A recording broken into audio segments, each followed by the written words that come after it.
Sebagai contoh, misalkan kita punya proses white noise ya. Kita tahu proses white noise ini didefinisikan sebagai deretan atau barisan data yang saling independen, di mana minnya adalah minnya konstan dan variansinya juga konstan ya.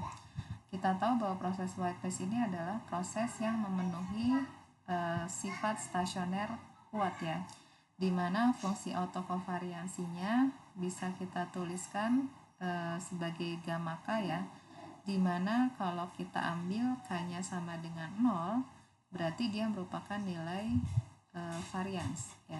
Jadi misalkan kita tuliskan ET ini adalah white noise dengan minnya 0, variasinya sigma kuadrat ya. Maka kalau kita ambil k-nya sama dengan 0 ya, maka kalau k-nya sama dengan 0, kita tahu bahwa covariance sama dengan covariance dengan dirinya sendiri ya, maka dia sama dengan nilai variansi ya. Jadi untuk k sama dengan 0, ini adalah nilai variansinya.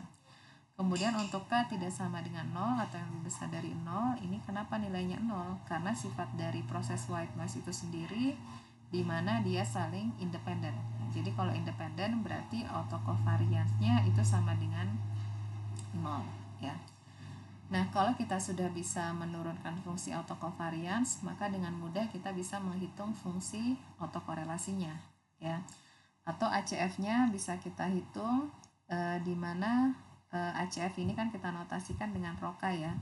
Kalau kita ambil lag-nya sama dengan 0 ya, atau k-nya sama dengan 0, itu kan artinya kita menghitung korelasi dengan dirinya sendiri ya. Korelasi dengan dirinya sendiri sama dengan 1 ya.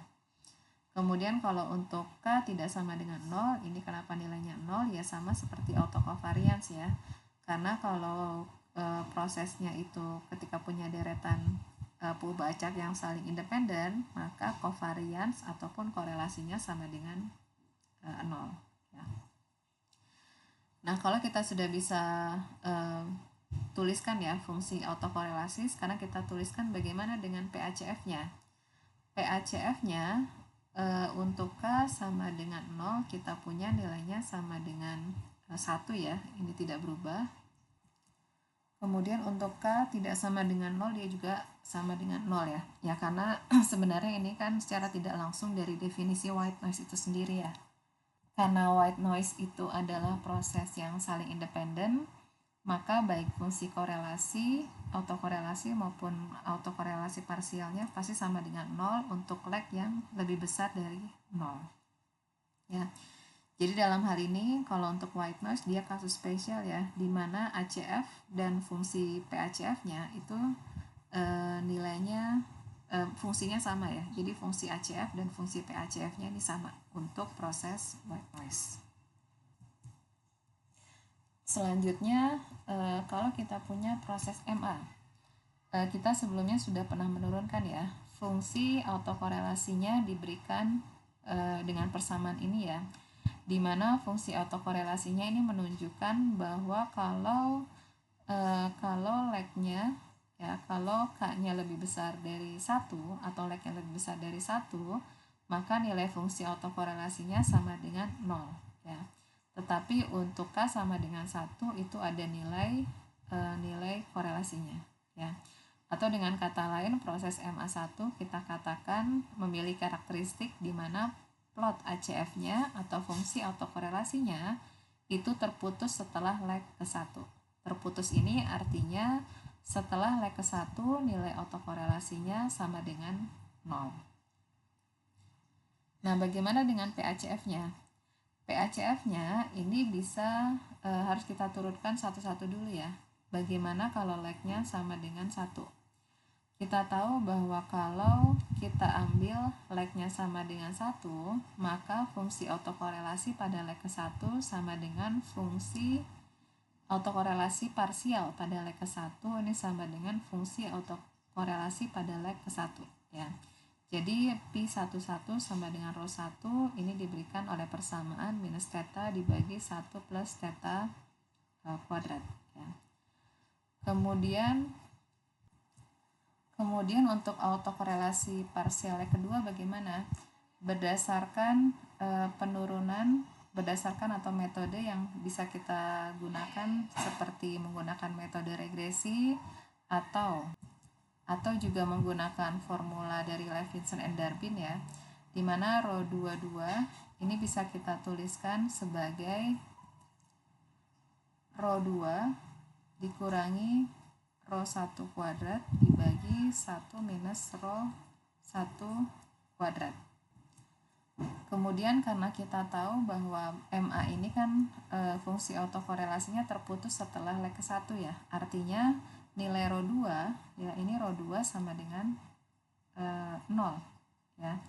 Makanya ini bisa kita simplifikasi menjadi ini kurang minus ya, minus rho 1 kuadrat dibagi 1 minus rho 1 kuadrat ya. Atau kalau kita substitusi rho 1-nya dengan menggunakan persamaan ini ya, kita peroleh autokorelasi parsial leg kedua diberikan oleh persamaan minus theta dibagi 1 plus theta kuadrat ditambah theta pangkat 4 ya.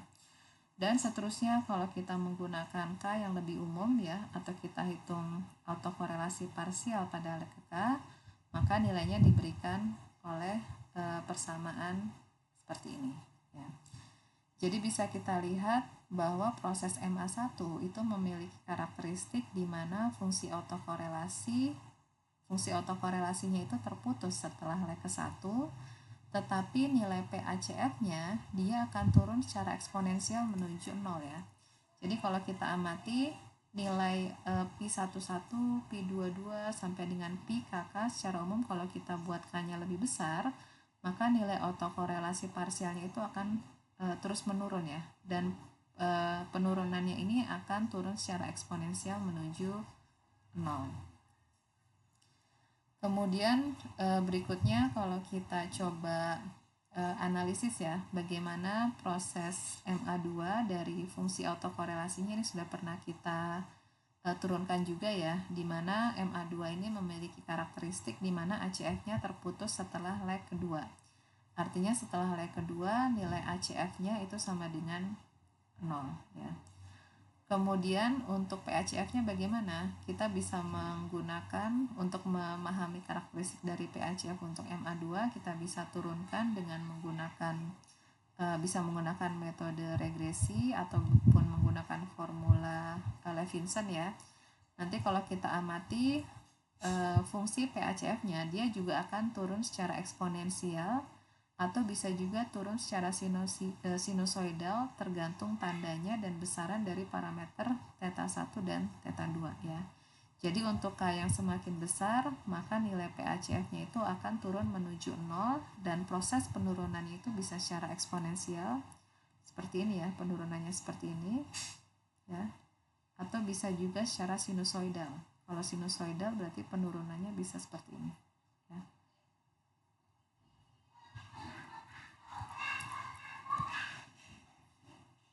Nah, secara umum untuk proses MAP ya, kalau kita pandang sebagai proses MAQ ya, bukan MAP, MAQ, maka untuk ACF-nya ya, untuk ACF-nya dia akan terputus setelah leg ke Q, sedangkan PACF-nya dia akan memiliki karakteristik yang sama, dia bisa turun secara eksponensial ataupun secara sinusoidal menuju 0 ketika legnya semakin besar.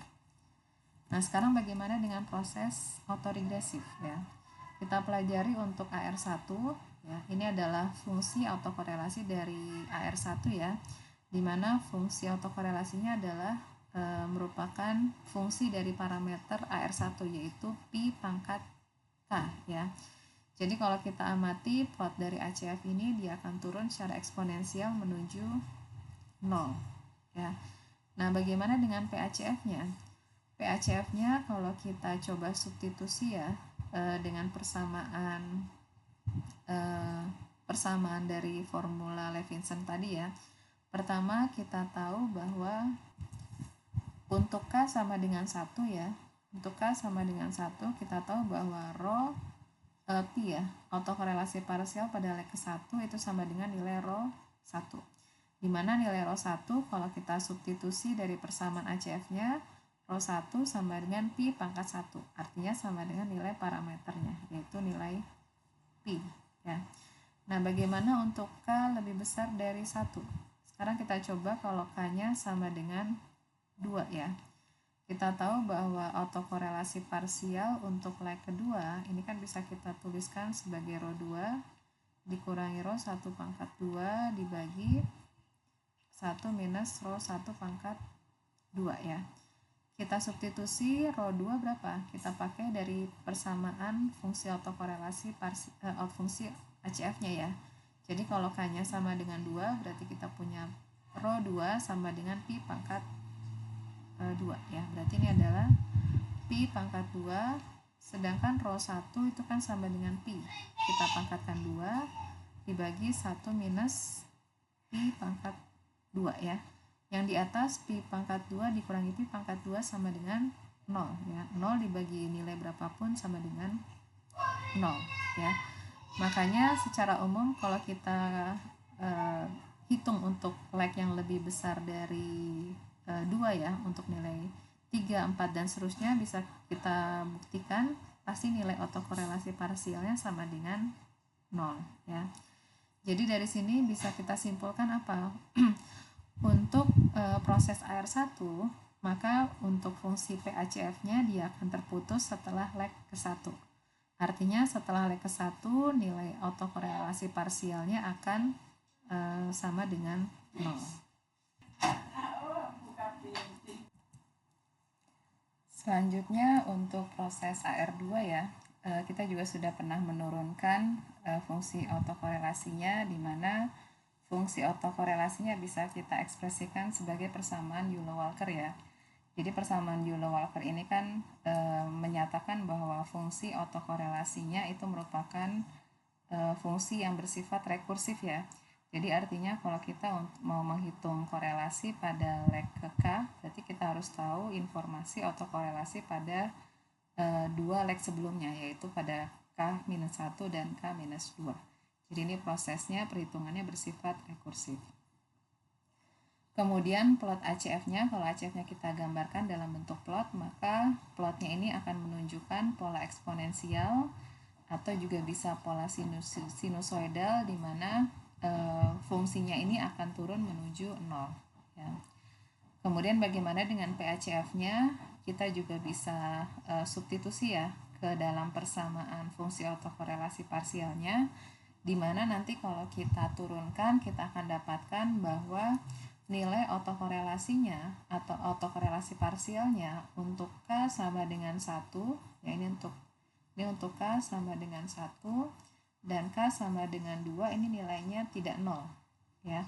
Tetapi untuk K lebih besar dari 2, maka fungsi autokorelasi parsialnya itu sama dengan 0. Artinya fungsi PACF dari proses AR2 dia akan terputus setelah leg kedua ya. Secara umum kalau kita punya proses AR yang lebih umum ya, dimana kita punya proses AR-nya adalah orde P, maka fungsi ACF-nya secara umum dia akan turun menuju 0, di mana penurunannya bisa mengikuti pola sinusoidal ataupun eksponensial. Kemudian kalau PACF-nya bagaimana? PACF dari ARP dia akan terputus setelah leg ke P. Nah, di sini saya berikan ringkasan ya, bagaimana cara mengidentifikasi model atau menentukan orde P dan Q dari proses ARMA P, Q ya, dari proses ARMA, dimana kalau kita mengidentifikasi proses MA ya, atau menentukan orde Q dari proses MA ya, dimana di sini kita bisa tentukan orde Q-nya dengan melalui investigasi atau mempelajari plot ACF dan PACF-nya ya, dimana kalau untuk MAQ kita bisa lihat karakteristiknya dari plot ACF-nya dia akan terputus setelah leg ke Q, tetapi plot PACF-nya dia akan turun menuju 0 ya, dimana penurunannya bisa mengikuti pola sinusoidal atau pola eksponensial ya. Nah, proses penurunannya ini kadang kita punya istilahnya sendiri, kita sebut sebagai tails off ya. Jadi tails off ini artinya plot fungsi korelasinya, autokorelasinya dia akan turun menuju 0. Kemudian kalau kita punya proses ARP, kalau proses ARP ketika kita amati plot ACF-nya maka dia akan turun menuju 0, baik bisa secara sinusoidal ataupun eksponensial. Sedangkan plot PACF-nya dia akan terputus setelah lag ke P ya. Nah, secara umum kalau kita punya proses ARMA P, Q ya sebenarnya kedua plot ACF dan PACF-nya ini sama-sama menunjukkan penurunan atau menunjukkan pola eksponensial ataupun sinusoidal, di mana ketika K-nya semakin besar, lag-nya semakin besar, maka nilai autokorelasinya akan menuju 0 ya, baik fungsi autokorelasinya ataupun fungsi autokorelasinya. Nah, jadi secara umum kita bisa lihat ya, kalau kita memodelkan data runtun waktu sebagai model MA saja atau sebagai AR saja,